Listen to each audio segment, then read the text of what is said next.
Greetings, internets! I'm Aly Keves, and you're watching a show about me watching myself watch movies. It's like a Russian nesting doll, but with fewer babushkas. It's the Geek Awakens.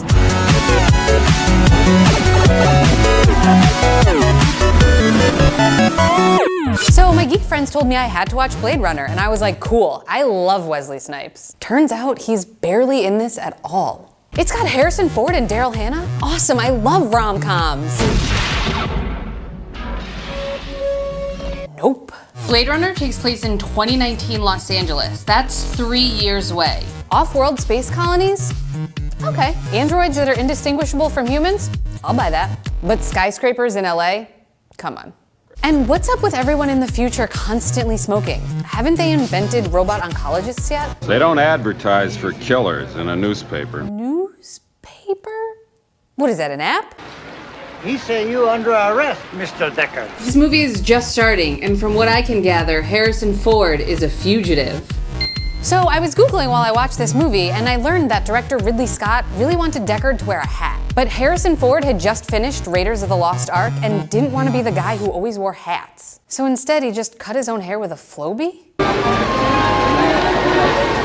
You can tell it's the future because umbrella handles glow in the dark. You know Harrison Ford got on the set and was like, guys, you need some more lightsabers up in here. Trust me. It's also fascinating that the 80s vision of the future includes payphones and tons of printed photographs. You can implant false memories into robots while zipping around in your flying cars, but there's no Instagram? This is a dystopia. Also, there are a bunch of advertisements for companies that no longer exist or are way less relevant than they were in the 80s. Look, I know that movies are really expensive to make, but all that product placement really cheapened the experience for me. Track 45 right. Stop. Enhance 34 to 36. That's an awful lot of voice-activated effort to zoom in on a photograph. Still, it's better than Siri. Enhance 34 to 46. I'm sorry, Rick. I can't find pants sizes 34 to 36. Would you like me to search the web? Hey, Aly, Apple just called. They didn't like that joke and they pulled their sponsorship. Oh, son of a bitch!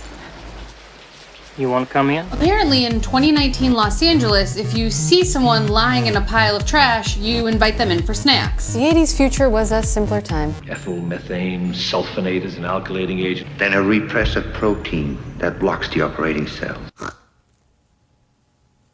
Oh, hey, it's Sting. This movie is very dramatic and very boring. It's so slow. The plot eventually gets there, but it takes a long time, like a sloth riding a Segway.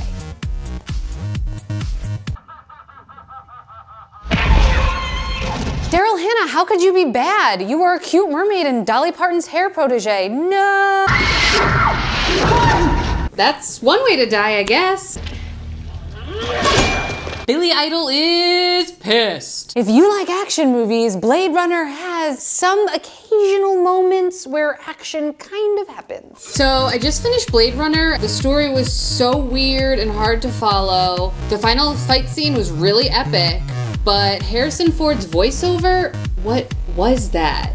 Yeah, I don't know how this became a classic. I get the themes here. Should artificial intelligence get the same rights and respect as natural intelligence? Is Deckard human? Is he a replicant? But the plot was so meandering, it was really hard to stay invested. I wanted to like Harrison Ford, but by the end, I really didn't care what happened to him. The movie is one big poorly lit thought experiment with no emotional connection. By the time the themes come through, I was already bored. I get that Blade Runner was important for its time, but watching it cold in 2016 didn't do anything for this geek in training.